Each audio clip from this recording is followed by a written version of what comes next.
Welcome back to the Alec Lewis Show. I am your host, Alec Lewis. This is episode 161, recording on Saturday evening, April 25th. The Wild are playing, so we are going to make this short and sweet, but I've got some thoughts on Jonathan Greenard, some insights on that, and then we will talk through all of the really day two and day three picks because I did not record an episode after day two. So a lot to get into over the course of this show. Been a busy few days as it always is, and I would say if you want all-encompassing stories, reporting, perspective on what this draft was for the Minnesota Vikings, I highly recommend going to check out The Athletic, where I do my day job covering this team. If you're new here and you don't know that, please hit the subscribe button if you're watching on YouTube, if you're listening on Apple or Spotify or iHeart.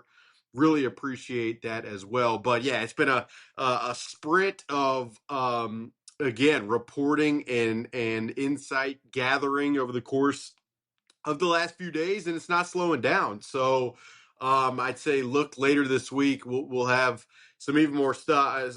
We'll have some stuff on the GM search. Obviously, we'll have probably some stuff even more on Caleb Banks, the number 18 pick in the first round. So a lot more coming. Looking forward to getting into all of that. And yeah, before we dive directly into this show. This is presented by First Resource Bank. If you don't know about those guys, they are a member FDIC bank in the Minneapolis area, run by really good people.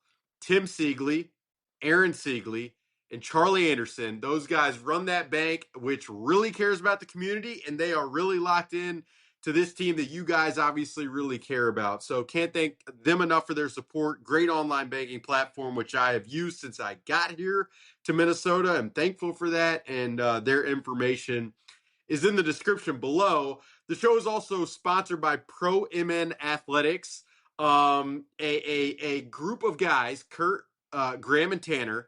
They have come together and they've had sons in the area, and they love football. They love youth development in the area, and they have wanted to really construct a platform for kids who play quarterback and a ton of other positions to improve and grow. So they've got 7-on-7 leagues within the summer. They had a winter academy. They have spring academies. So I'd say if you have kids or you know of friends who have kids who love football and would like to improve at this thing, working with some guys who played college like Tanner Morgan at the University of Minnesota, highly recommend going to check out Pro MN. All right, the Jonathan Greenard trade is where we will begin. If you have been asleep the last 24 hours, I'm highly jealous of you because I have had very minimal of it. And I'm not, I'm grateful as heck for the job that I have because of how much fun this has been. So I will make that very clear. But if you have been asleep, you missed that the Vikings traded Jonathan Greenard to the Philadelphia Eagles for 2 third-round picks. It was a late third in this draft, and then it will be a third in next year's draft. Jonathan Greenard, this has been evident on social media, was already in Philadelphia when that occurred. I believe he was at the Sixers game. I saw an interview he did with the TV station where Big Dom, of all people, is with him. So this was obviously something that had been in the works for some time. And I wrote about really the why behind this from the Vikings perspective for Saturday morning. And in that story, I led with, I can't imagine there have been many more people over the course of the last month and a half here in Minnesota who have been on the phone with Philadelphians as much as Rob Brzezinski, the Vikings interim, has been on the phone with Howie Roseman. Again, a lot of backs and forth with this one. And there's a lot of factors and dynamics to it. I would say it's simple to assess this type of deal and look at it from the perspective of the Vikings traded a really good player, which Jonathan Greenard is, and the Vikings know he is, to Philadelphia for 2 third-round picks, and feel like it's just probably pretty easy for you guys to feel like, what the heck? But then you peel a lot of the layers back. I'd say first and foremost, NFL trades, and I've learned this covering the league, like they can kind of break your brain with what the return tends to be from maybe how you would imagine the return would be with the quality of player that sometimes these guys are. And that is often a byproduct of the finance portion of some of these deals. Like there are many, many times in this league where a player signs a contract, they don't complete the contract, so there is money remaining on the contract, but that player and their representation wants a new deal, and in that case, it obviously affects the trade value because the acquiring team is going to have to pay for that new deal. And as was reported by the Philadelphia side, Jonathan Greenard did sign a new 4-year, I believe it's $100 million deal with $50 million guaranteed.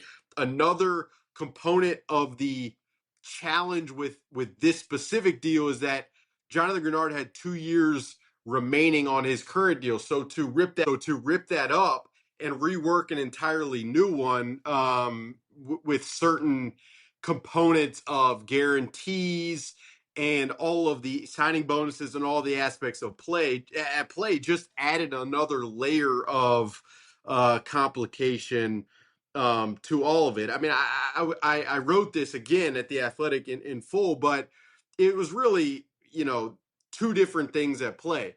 The Vikings, which entered the offseason facing a pretty steep salary cap surplus, had a lot to do to really get back over the hump. And they had a lot to do to not only get back over the hump, but to also reset the table for 2027 and beyond. I mean, they had some flexibility, but you think about the possibilities coming down the pipe. Let's say the Vikings extend Brian O'Neill. Let's say, what happens with Jordan Addison. Let's say, depending on what happens at quarterback, you might need money there. So there were going to be levers that this team needed to budget for. And one of the ways that they could get to that place was considering trading Jonathan Greenard. At the same time, you had a player in Jonathan Greenard who, and we've been through this many times on the podcast and in writing, a player who has been highly productive, but a player whose sack production in 2025 dipped off, a player who has had injury history in the past and then missed games at the end of last season to have shoulder surgery. And so he and his representation, Drew Rosenhaus, they were very open and wanting a new deal. And so the question really it was going to become, could he get that new deal in the open market? And I wrote this as well, but in the initial stages of it back in March, I remember having a conversation with an NFC executive whose team wanted an edge rusher, and they were very interested in Jonathan Greenard because he obviously is a very good player, and they explored it. And part of, or the primary reason they declined making it happen was the idea of what that contract was going to cost.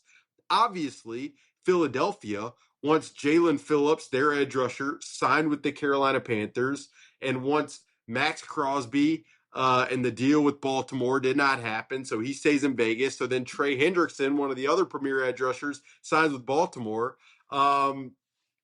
Philadelphia finds themselves in a spot where they want a premium edge rusher because it's critical for Vic Fangio's defense, and they want a premium edge rusher because they are in ultimate contention mode. And the way they've worked their cap, which is, I think, been interesting for a lot of people around the league, they felt like it was possible for them to pay Jonathan Greenard what he wanted. And so at that point, the Vikings worked.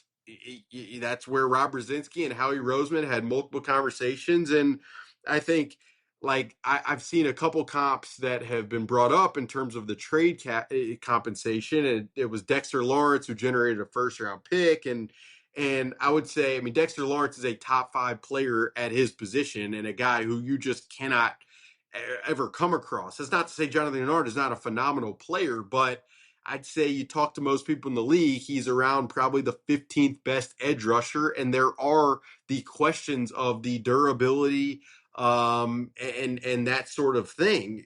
So you look at Rashawn Gary, a similarly aged player at 28 years old, was traded for a 4th round pick. Matthew Judon, Probably more on the back end of his career, traded for a third round pick. Hassan Reddick had a lot to his situation, but when the Eagles traded him, believe to Tampa Bay or to the New York Jets, one of the two, it was a third round pick. So every situation, you're looking for a perfect comp. Every situation is very different.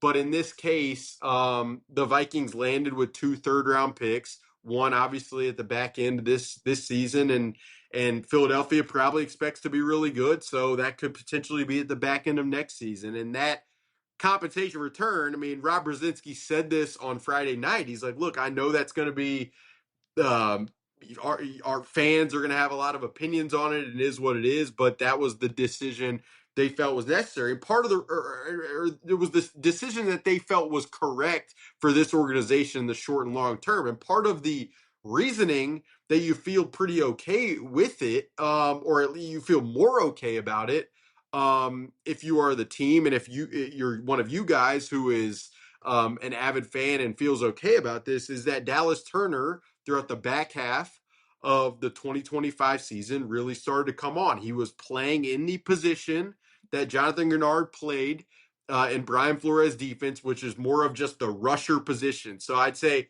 it's a little interesting that Brian Flores' defense kind of, we say edge rusher, but those two spots are totally different in terms of their responsibilities.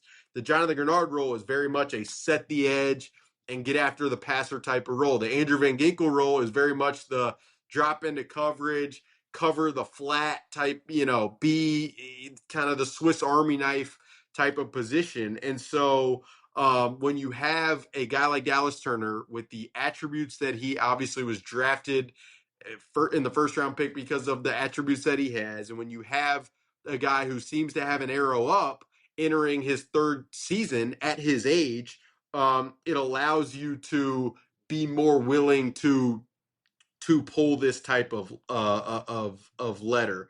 I'd also say this. I mean, Jonathan Greenard was definitely a major voice in the Vikings locker room, and sometimes you can overdo this stuff. Sometimes you can underdo it. I think the more I've covered this team specifically in the NFL, like I often get I felt like for right or wrong, maybe it's just confirmation bias, but there are times in each season covering these teams where you feel better about a locker room dynamic than others. And I'd say as much as Jonathan Greenard did have a major voice, I mean, Blake Cashman, the linebacker, has had a big influence internally. Eric Wilson, part of bringing him back is just he is a rock in there.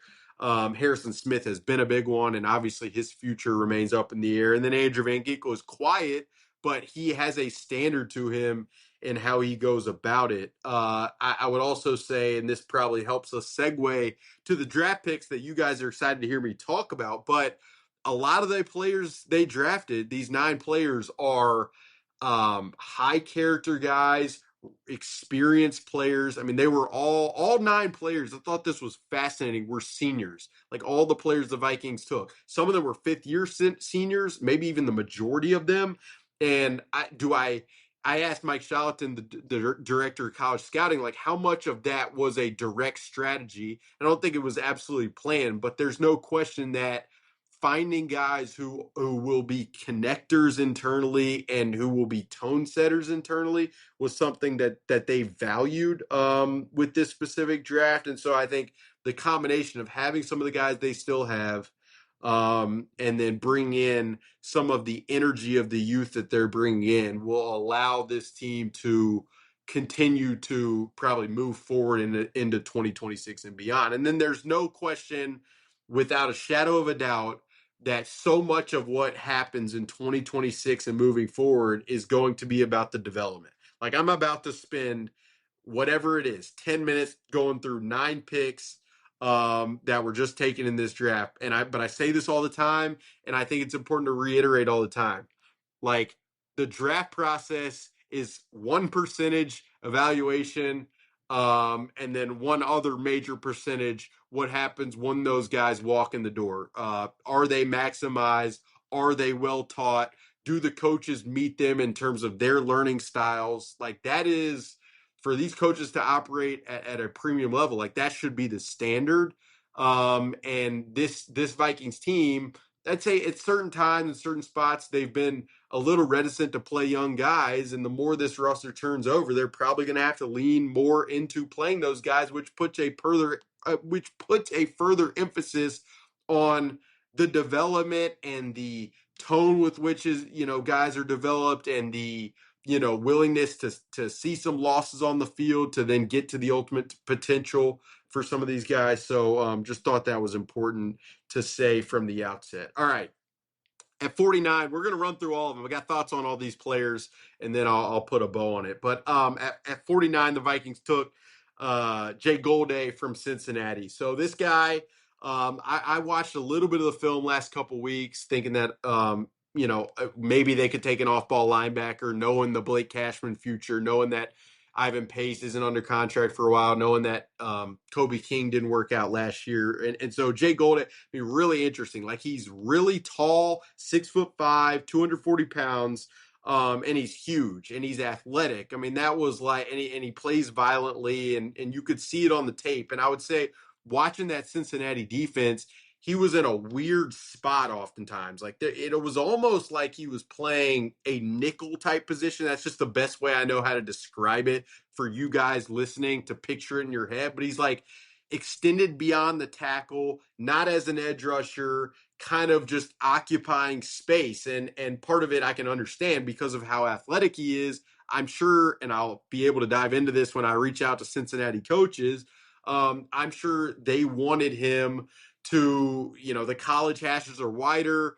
There's much more space to the field side in the college game. And if you have a 6'5", 240-pound guy who can hit 22 miles per hour, you probably feel pretty good about him being able to cover space. So, yeah, he's played on the edge. He's played at middle linebacker. He's played at that spot that I just talked about. And by every conversation I've had with scouts across the league, and obviously people inside the Vikings building, like, it sounds like he's a really smart player, will be able to quickly absorb this system, wants to know and understand all of the dynamics of positionally what Brian Flores will want on the field. And I don't say this lightly, but there is a little bit of Van Ginkel type of feel to his potential versatility. Like, I think with a player like Jay Golday, who's played all these spots, there's kind of two ways to look at it. You could probably take the approach that the Vikings did, where it's like he has the versatility and ability to play a ton of spots because of his smarts and his athleticism. There's also the mindset that I know some teams have had, where it's like, is he positionless? Where do we play him? And so, again, this gets back to the coaching side of it. Like, it is going to be incumbent upon the Viking staff to figure that out and have him in the best spot. I'd say it makes sense. He's going to be a huge guy on special teams for sure. Blake Cashman has had his injury history, and so he will be able to fill in depth there. And then Andrew Van Ginkel has gotten hurt, so he can fill in on the edge. And potentially, if the Vikings get creative against some of these heavier personnel groupings that offenses are really leaning into, you could see a different package with guys like him on the field. And you start to you squint and you think about the athleticism of a Van Ginkel, of a Dallas Turner, of a Cashman, Eric Wilson, Jake Golday. Like, it's a lot of different athletic body types with range that has the ability to just kind of make this defense feel a little more probably like smothering. So yeah, that's what I'd say about Jake Golday. At 82, the Vikings took Dominique Orange, Big Citrus. I didn't watch a ton of tape on him. That will be on my to-do list for this upcoming week. But he's obviously a massive player, can stop the run. Definitely some pass rush upside because in the Iowa State system, I just don't think he was asked to get upfield a ton. I definitely had scouts who liked him. I had one FC scout say to me, really good kid.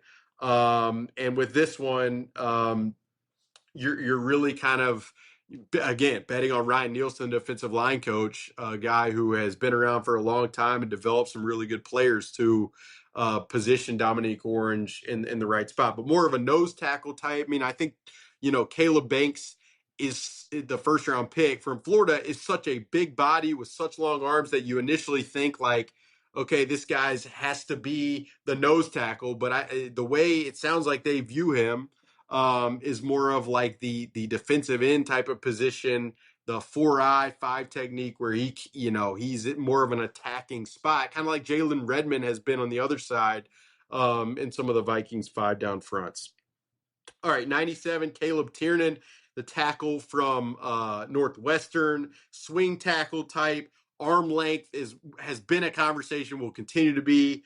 Smaller arms, but really smart, really technical, really durable. The guy he started 43 straight games. I couldn't believe that number. It seems insane. Definitely has some guard flexibility. And yeah, I mean, it's going to be interesting when you think about this Vikings team and the amount of tackle injuries they suffered last year and the movement they had to do on the front. You now kind of have it pretty solidified with Ryan Vandermark, the RFA plucked from the Bills, and a guy like Caleb Tiernan, who is definitely a cut above Walter Rouse. And I love that dude, and I've loved being around him. But that's just kind of how how it seems from the outside. At 98, Jacoby Thomas, the safety from Miami.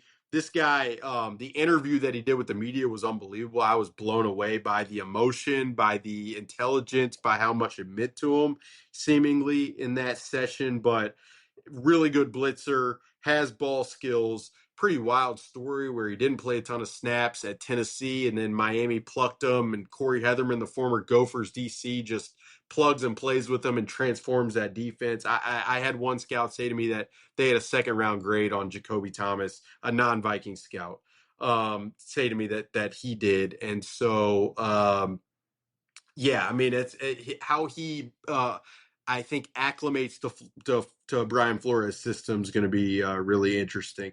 At 159, fullback Max Bredesen from Michigan. I didn't expect a fullback specifically this high, but the more you think about it, the more it makes sense. I mean, the Miami Dolphins last year, whose offensive coordinator was Frank Smith, who is now the Vikings assistant head coach, they used a fullback almost 25% of the time. That was second most in the NFL. They had Alec Ingold, and Max Bredesen is that type of guy. I also say, like, fullbacks, for what it is, like, those aren't guys you often can just find on the street. Guys who are smart enough to know a ton of positions, guys who are physical enough and athletic enough to be able to sift and find guys in the run blocking phase. So, yeah, it was wild that JJ McCarthy was at his house, when this happened. But think that it's good value, because in the event that Max Bredesen is the Vikings fullback for the next 5 to 10 years and has a huge role in special teams and plays a certain amount of snaps offensively and can be a pass protector on third down, like that's not insignificant. And then you think about using him in line as a tight end, 13 personnel, and that becomes a possibility as well. So yeah, the more I dug into that one, and I'll watch more tape, the more I'm interested. At 163, the Vikings drafted Charles Demmings, cornerback from Stephen F. Austin. This guy, probably my favorite draft interview I've ever, specifically on day 3, that I can remember doing since I started covering the league. I mean, this guy, the amount of appreciation he had was wildly impressive. And you could see why the Vikings would like him. He's played in a quarter system. He's played in a man match cover 3 system. He's played a lot on the boundaries, really physical. And you just know he's going to maximize it. So you're taking a cornerback in the 5th round who is going to get everything out of it that he possibly can, is going to be as committed as possible. So his development will be fun to watch. We'll be looking forward to that. At 198, Damon Claiborne. This was, I mean, beyond the Dylan Thieneman mock, this one was highly common for good reason. I mean, since Dalvin Cook left, the Vikings really haven't had a major home run hitter at the running back position. and that is Damon Claiborne. This guy is electric. Like, I watched the tape of the FSU game Wake Forest played, the Georgia Tech tape, and I was clipping plays to send to people around the league because I just couldn't believe some of the cuts, some of the vision, some of the bursts. His mile per hour at the combine was 23.7, I believe, which was the fastest since Devon Achane, who Frank Smith, who we've already mentioned, worked with in Miami. So there's going to be a transition to the pro level, to the pro environment. Can he learn pass protection? How consistent can he be on a daily basis? All of that stuff will warrant evaluation over time, but you don't find guys with this kind of juice very often, and so that's why the Vikings made this pick. And then at 235, Gavin Gerhardt, the center from Cincinnati. Surprisingly, he was in the best of the rest kind of category underneath Dane Brugler's centers in the B, so was pretty interested by that. But he came to the Vikings for a 30 visit, just like all of these guys did, which is telling.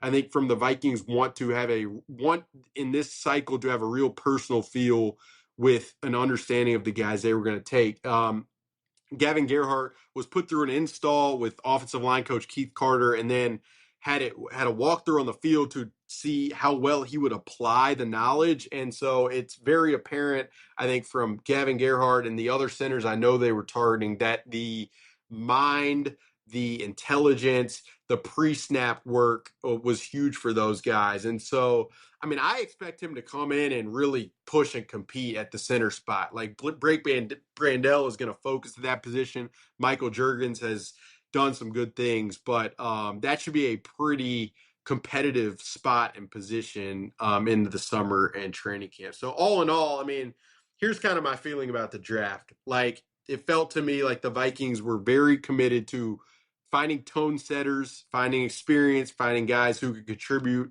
immediately in a lot of different ways.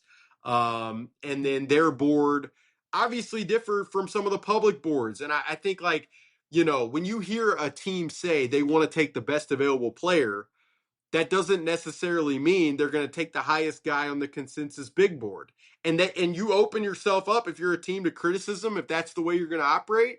But from all for all accounts, like, they're totally okay with that. You throw these darts, you make these picks, and then you see how the chips fall from there. And my a lot of people have asked my opinion about this draft, and I've said many times, like, I watch a lot of these guys because I want to compare my thoughts with people that I hear from and the public's draft space. But I'm not naive or ignorant to the idea that I don't watch a lot of the film. I don't know any of the personality, medical, psychological, in-person feel part of the evaluation. And so I have the smallest snippet of information on these guys. So to act like I am the foremost expert on these specific picks to where I can give a very harsh analysis and grade, it's just not what I feel comfortable with. And I think, like, you guys who listen to this show know,